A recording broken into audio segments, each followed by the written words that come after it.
As the apocalypse loomed, my only thought was to rush home and bunker down with my wife and son.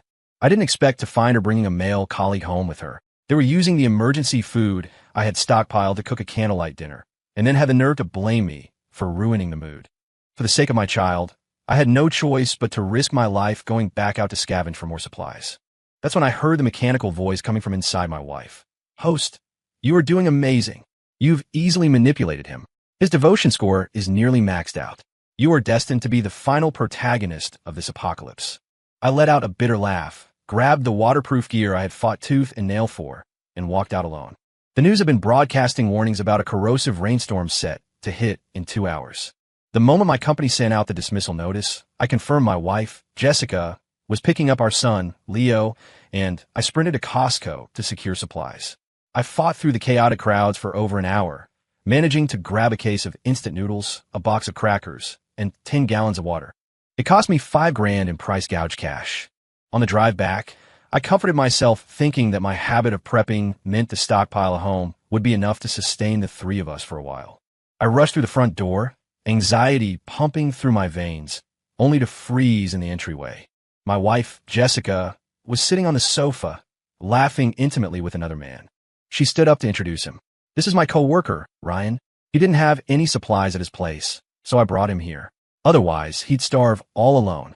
As a hardcore fan of dystopian novels, I had maintained a high level of vigilance regarding this abnormal weather report. I wasn't charitable enough to house a stranger when our own supplies were barely sufficient.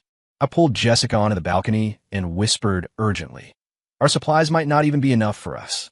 Tell him to go to a relative or friend's house. If you're too embarrassed to say it, I'll be the bad guy." Unexpectedly, Jessica snapped back immediately. "Ethan, the rain is about to start. Where's he supposed to go? Besides, it's only going to rain for a few days. The supermarkets are empty. Do you expect me to stand by and watch him starve to death? How can you be so heartless?" Just then, my son Leo's voice drifted from the living room. "Uncle Ryan, you're so cool. Can you stay and play with me forever?" Jessica shot me a glare and made the final call. "Enough. It's decided. Don't make a scene over nothing. I have a headache." As we spoke, the first drops began to fall, dense and heavy. I looked up. The clouds in the distance were churning, the storm intensifying. Suddenly, screams of agony erupted from the streets below. People who hadn't made it inside in time were writhing in pain. On the TV, a reporter covering the storm of the century was suddenly tackled by a desperate pedestrian stealing his protective rain gear. Exposed to the downpour, half the reporter's body began to smoke and dissolve instantly. Wailing sirens and human screams filled the air. Ryan looked at me nervously. Jessica huffed. "Ryan, it's fine. You're staying here." He quickly turned to me, bowing his head. "I really appreciate it, Ethan." I swallowed my anger. I couldn't kick him out now without sending him to his death, and I didn't want to put Jessica in a difficult position. Forget it. For safety, I grabbed my tools to board up the windows. I needed someone to hand me the plywood planks, so I looked at Ryan. "Hey, come help me with the wood." "But can't you do it yourself?" Jessica cut in, shielding him. "Look how thin Ryan is. His hands are for playing piano, not manual labor. What if he gets hurt?" Her voice sharpened. "Let me tell you, Ethan Cole, he is here as a guest, not a slave." Ryan hid behind her, giving me a look of faux helplessness. But men understand men. I didn't miss the glint of provocation and triumph in his eyes.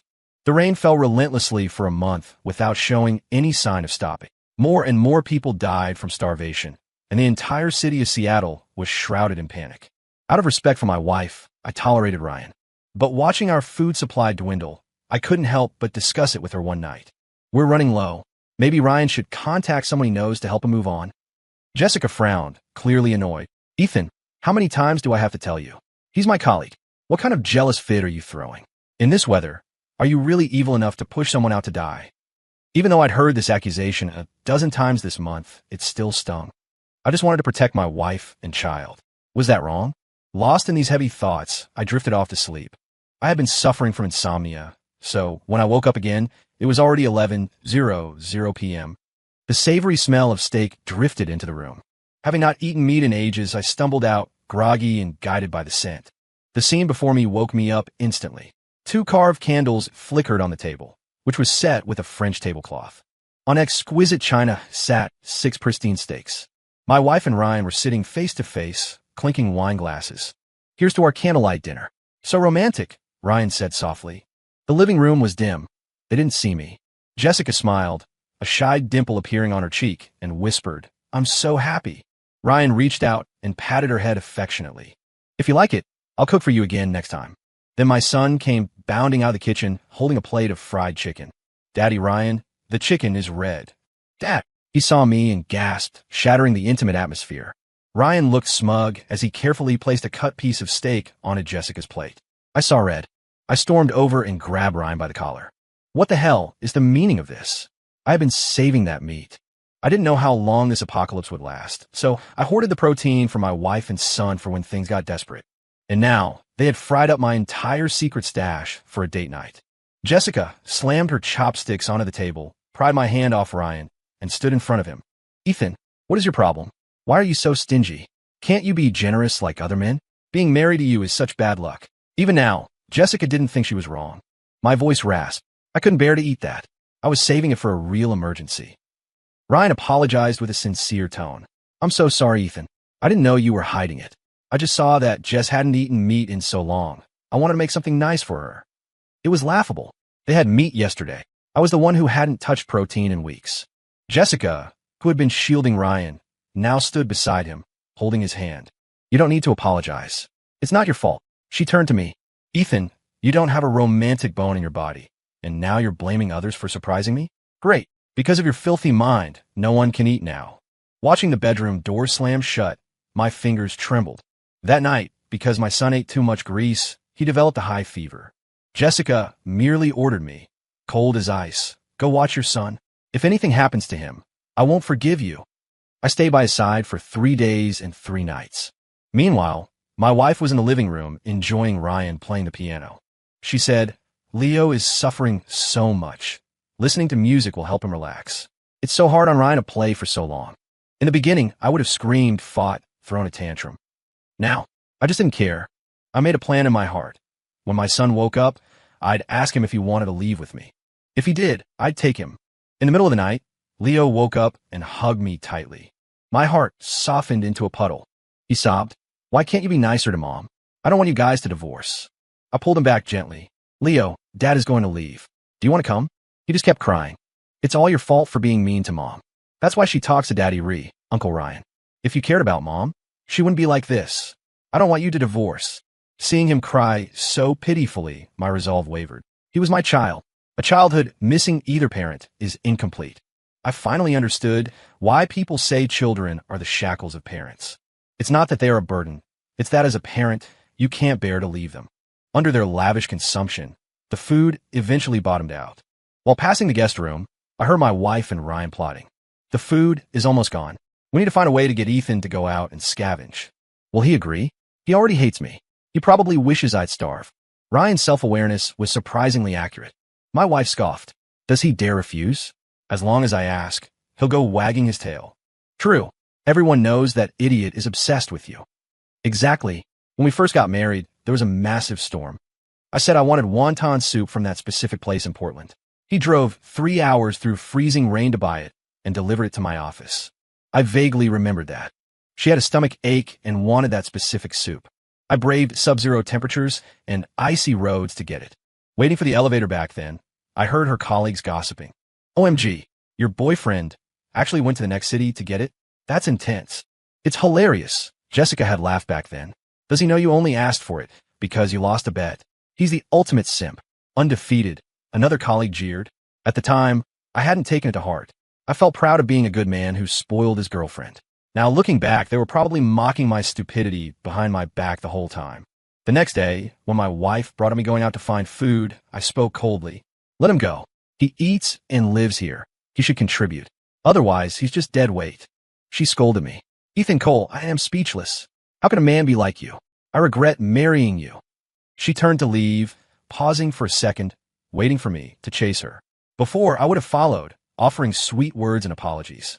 But now I just sat on the couch calmly, scrolling through the local disaster updates on my phone. I didn't stop her. She started a cold war, ignoring me. I didn't care. A few days later, my son ran over, begging, "Dad, we're almost out of food. I don't want to starve. Go buy food for me." I had checked the pantry. We had enough for maybe 3 days. Facing the apocalypse, personal grievances felt petty. Seeing Ryan refuse to move, I couldn't harden my heart enough to let my son starve. So, armed with a makeshift weapon, I went out alone. The streets reeked of blood and rot. The sky was a dull, oppressive gray, silently narrating the desolation of the end times. I moved slowly toward the convenience store, watching for ambushes. I wasn't being paranoid.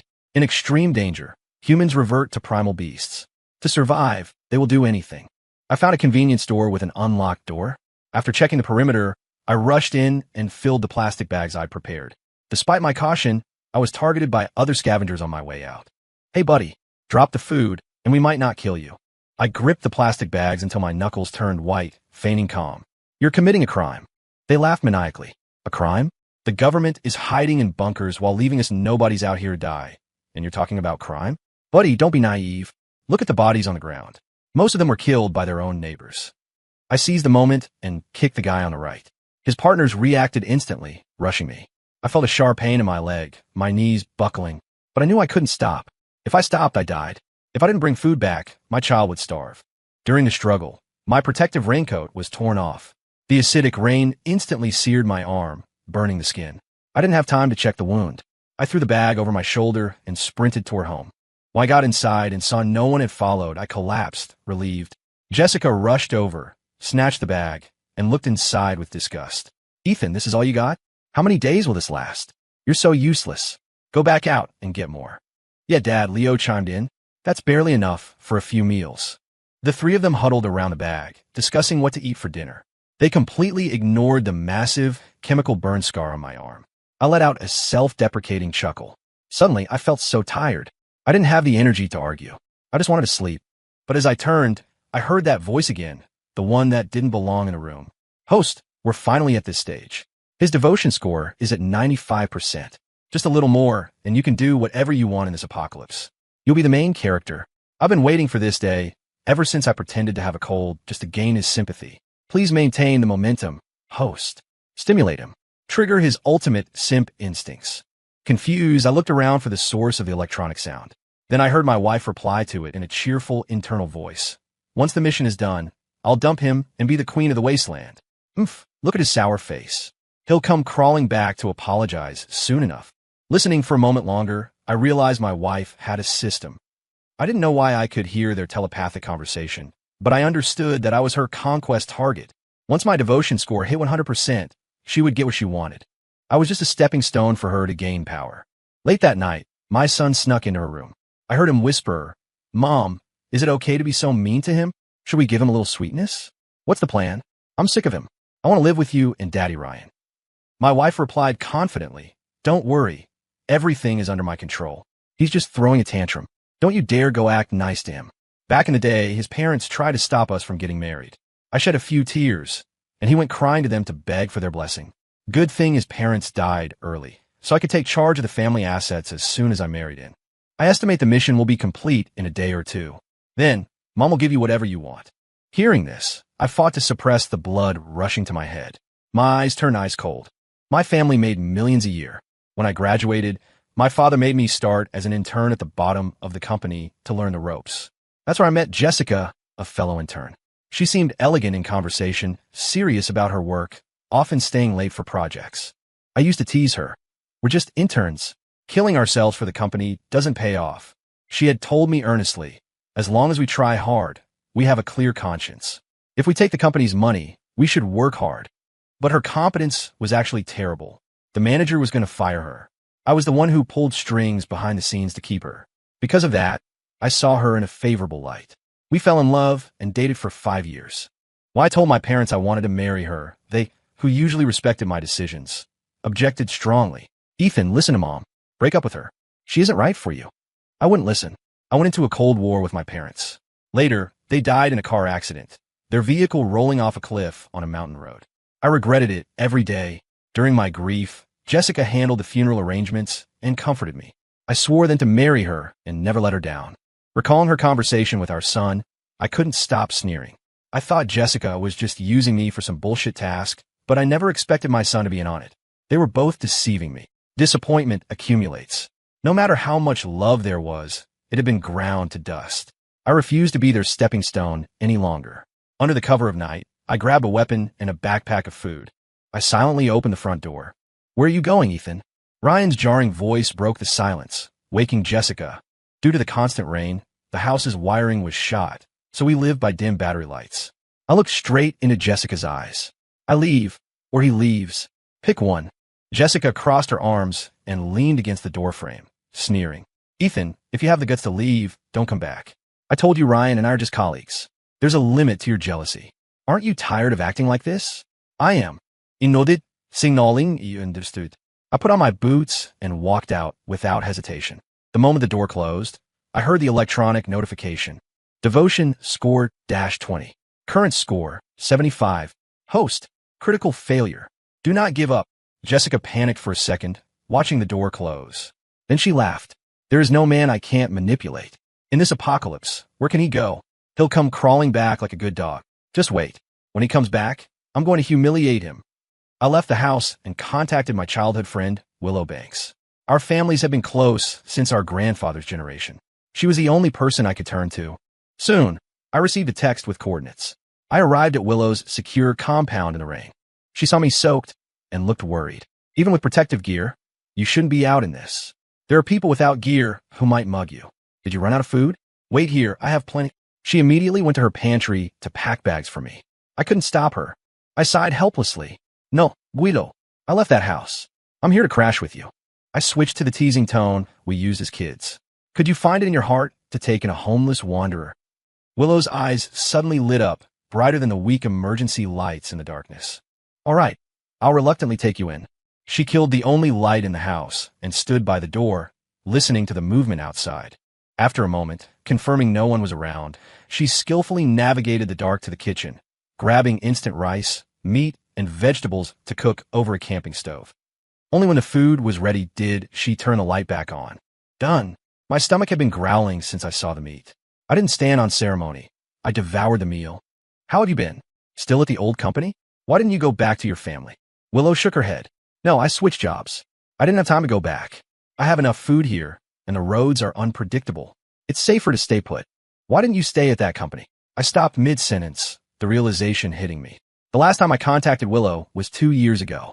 Since our families were close, we used to celebrate birthdays together. That year, for Willow's birthday, I saw on her social media she wanted a specific laptop, so I bought it early and left it at home. Jessica knew she was my childhood friend, but the day I came home from work, I found Jessica smashing the laptop to pieces. I frowned and asked what was wrong. She pointed at my nose and screamed, Ethan, we're married and you're buying her birthday gifts? You have no shame. I didn't understand how this equated to having no shame. I buy one every year. You helped me pick them out years ago. She accused me angrily. You're married now? Is it appropriate to keep contacting her? We only talk twice a year. I don't care. You are not going to her birthday. In the end, I had to make a flimsy excuse to Willow about being busy. But when Jessica found out I had texted her an apology, she exploded. You just don't go. Why text her? Do I mean nothing to you? It's basic politeness. Ethan, is she more important than me? I'm your wife. Do you have a conscience? Under her constant interrogation, I began to question myself. Was I doing something wrong? I transferred $200,000 to Jessica and bought her luxury bags before she would even speak to me again. I thought it was over, but I never imagined Jessica would go to Willow's company. When I rushed over, I found her screaming, pulling Willow's hair. You slut. Let's see if you dare seduce my husband again. Making him buy you gifts? Who do you think you are? Everyone look. This shameless homewrecker is using her childhood history to make my husband spend money on her. Who is the boss here? Aren't you afraid keeping a mistress on staff will ruin your company's image? Willow came from a polite, educated family and was physically no match for Jessica. She looked like a rag doll in Jessica's grip, eyes misty, voice trembling. Mrs. Cole, I don't know why you think this, but I have never tried to interfere in your marriage. Bullshit. Does a mistress admit she's a mistress? Seeing me arrive, Jessica sat on the floor and started throwing a tantrum. It was a side of her I didn't recognize. My life is so hard. I've been with my husband through everything, and this slut does nothing but spend his money. Onlookers pointed fingers at Willow and me, as if we really had a sordid affair. But we were innocent. I rushed to Jessica. What is wrong? Let's get up and talk. If I did something wrong, tell me, I'll change. Just stop making a scene. She shook off my hand. Unless you promise to give me full control of the finances from now on. If you want to spend a single cent, you have to report it to me. Otherwise, I'm not getting up. I frowned, rubbing my temples. This was unreasonable. She already managed most of the finances, but I kept a small account for business networking. But to stop her from humiliating Willow further, I thought peace at any price and agreed. She stood up, deliberately shoulder-checking Willow as she walked past, eyes full of triumph. I didn't dare speak to Willow, only casting an apologetic glance before following Jessica out. That must have been when Willow left that company. She loved that job. The resources and growth potential were huge. Willow, I'm sorry. That incident caused you so much trouble. I was such a spineless idiot back then. Willow smiled gently. It's okay. I was planning to leave anyway. I'm doing well now. I even became the head of the creative department at my new place. 2 days later, seeing I hadn't returned, Jessica somehow found a working phone and had Leo call me. Dad, where are you? We're out of food. I'm going to starve. How could you abandon us? My son opened with an accusation, never asking if I was safe or fed. Now I saw clearly how selfish Jessica had raised him to be. If you're hungry, don't tell me. There's protective gear in the house. Ask your Uncle Ryan to go scavenge. I was warm and fed at Willow's. Why would I go back to suffer and be used? Jessica snatched the phone, her voice stern. Where are you right now? When I didn't answer, she continued. Ethan, you don't have any friends. You didn't go to Willow's, did you? I hung up. That night, just as I set the table to eat with Willow, the doorbell rang. We jumped. We exchanged a look, and I crept to the door. A familiar roar came from outside. Ethan, open the door. If you don't, I'll keep knocking and let everyone know there's food in here. I blocked the doorway, looking at them with disgust. What do you want? Jessica pushed me aside, acting like she owned the place. Pack up some food bags and come back with us. I'm not going back. I heard the electronic voice. Ethan's devotion score is down at 10%. Donji. Jessica anxiously asked it internally. Is there any other way? Like a charm item to make him think I'm the best and love me to death. I was shocked. I used to like her because she used items on me, though, knowing my personality, I wouldn't naturally fall for someone who constantly belittled me.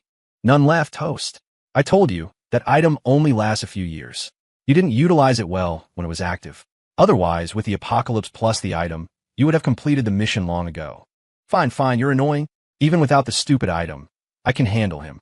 While I was distracted, Jessica started insulting Willow. Hooking up with someone else's husband. Shameless bitch. Do you have no shame?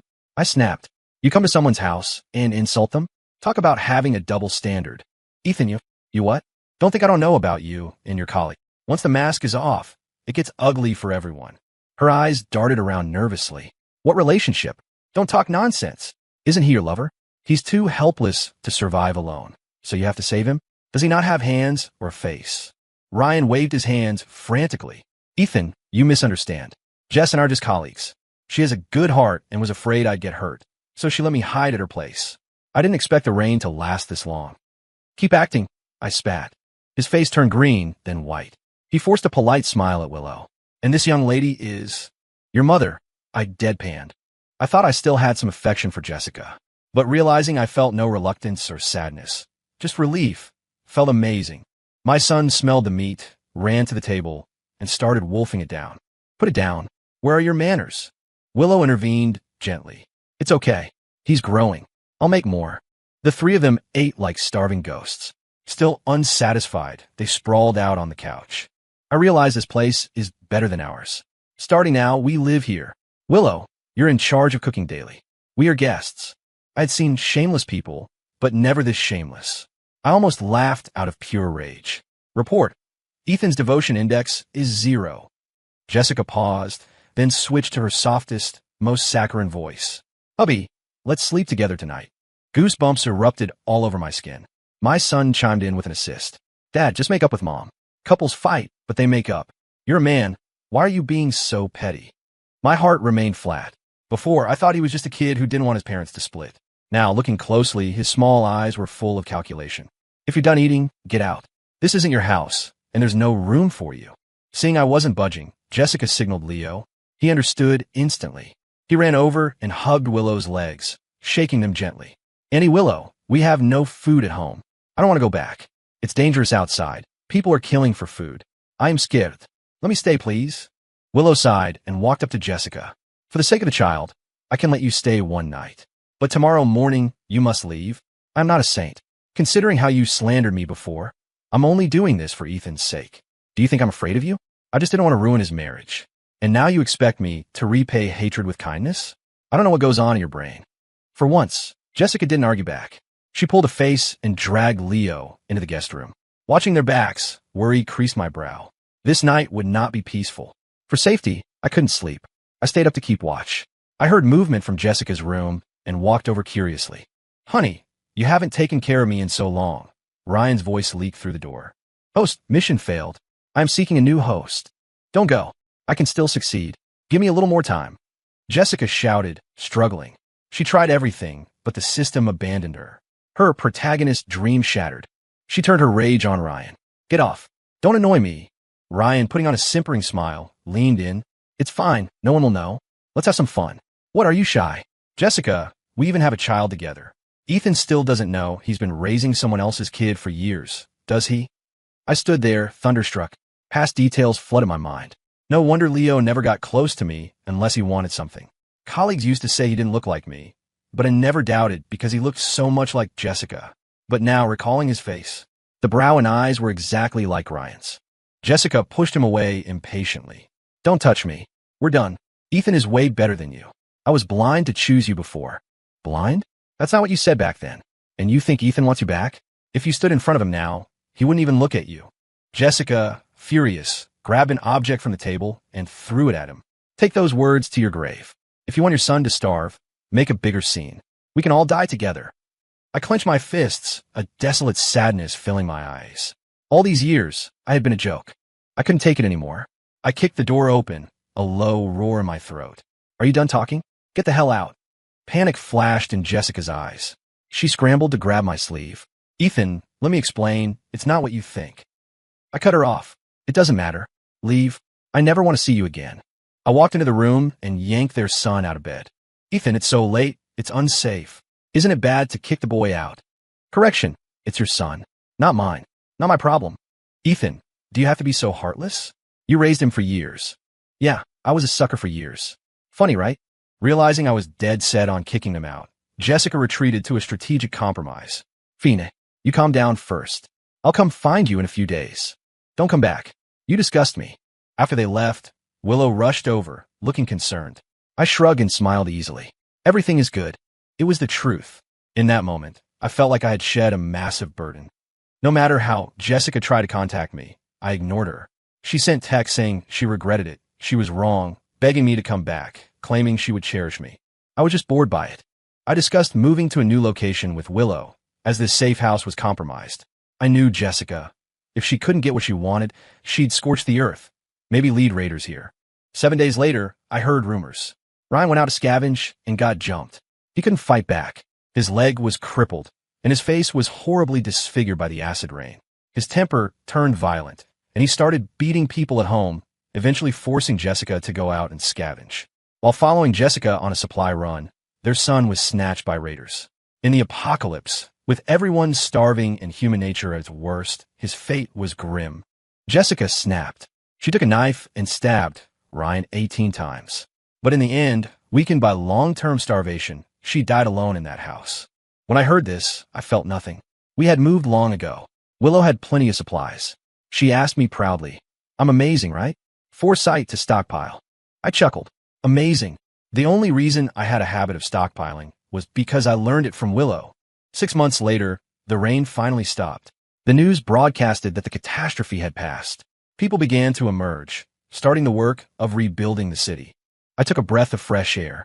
I was full of hope for the future.